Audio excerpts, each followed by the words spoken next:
everybody. All right, it's been about a week, not quite a week, since we processed our cherry tomato seeds and put them in these yogurt containers to ferment so that we can break down that gel around the seeds that contains that germination inhibitor. So now we're going to open up our containers and see how the fermentation is going. Alrighty. Ooh, look at that. A nice scummy layer of scumminess. So if our seeds are good, our seeds should have that gel should have broken down enough that most of our seeds will be down here at the bottom. So what I'm going to do is I'm going to take this fork and I'm just going to kind of skim this thing off and kind of look at it to see if there's a lot of seeds stuck to it, which there are not, so that's good. And I'm just going to kind of throw this in the bushes. All right. So now you can see we've got that tomato pulp. We got some seeds floating in it. What I'm going to do is I'm going to take my hose here and I'm going to stir them up. And again, if the seeds have been detached from the pulp, and I might even just take my fork and stir them around to make sure that's the case, most of the seeds will float to the bottom and I can just pour off some of this stuff. And then the seeds that do float will be the ones that are not as mature or viable. So I'm going to just go over to the driveway here and just kind of pour off. I'm going to keep an eye and make sure I'm not pouring up too many seeds. If they're like stuck to any of this pulp, can't look too bad. All right.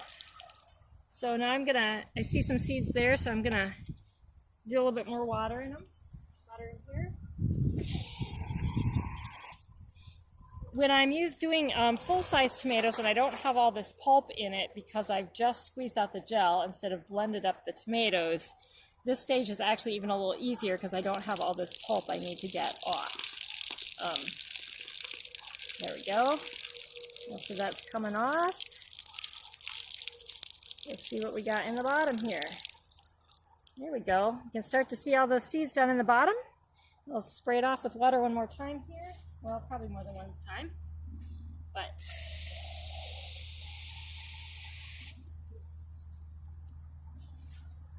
kind of let them settle for a second.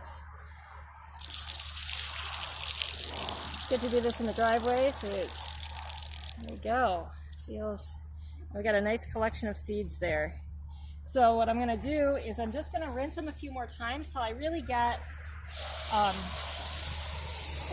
anything that is not a seed, or at least as much as possible, to float off. And again, any seeds that float are probably not fully mature.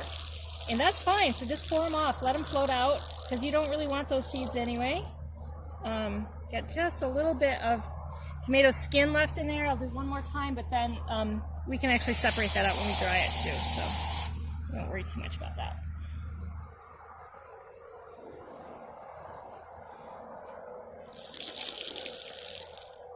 Yeah, that may not pour off for me. That's alright. Come here, tomato skin. Go away. There we go. Okay, so now I'm gonna do one more, and then I'm gonna pour it through a colander.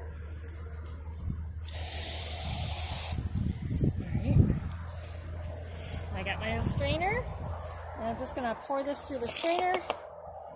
And I got just a couple seeds left in there. Get those out. There we go, empty. And we've just got this one little piece of skin here. I'll pull that out. And we got some pretty clean seeds. So now, one thing that's really important before you store any seeds is to make sure that they're fully dried.